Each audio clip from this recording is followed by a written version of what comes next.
The guard assembly consists of the wheel guard with a quick lock cam already installed to it. The guard attaches to a hub on the grinder's gearbox and covers half of the grinding wheel. It can be adjusted to provide the best safety for your task. The guard can be damaged by dropping the grinder. Eventually, the cam lock can wear out. Replacing your grinder's guard is a repair that you can do yourself, and I'm going to show you how.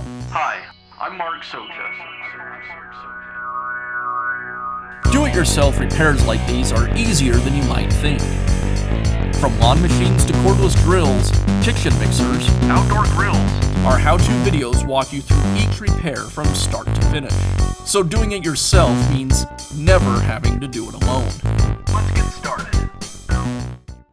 I'll begin by removing the nut from the grinder.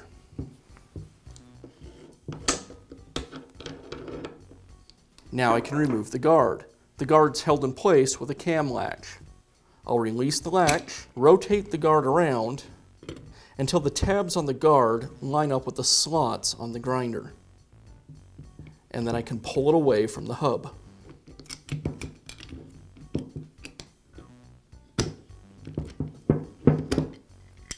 I'll go ahead and remove the inner flange as well. It'll make installing the new guard a little easier.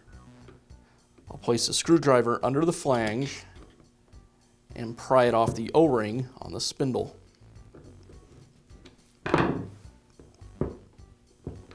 Now I can install the new guard. I'll unlock the cam latch. Again, I line up the tabs with the slots and slide the guard onto the hub. Then I can rotate it around to the position I need and lock it in place. And now I just reinstall the inner flange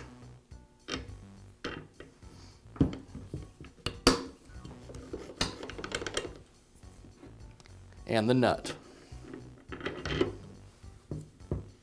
And that's how simple it is to install a new guard on your grinder. Be sure to check back often for new videos and expert advice. If you found this video helpful, give us a thumbs up and leave a comment.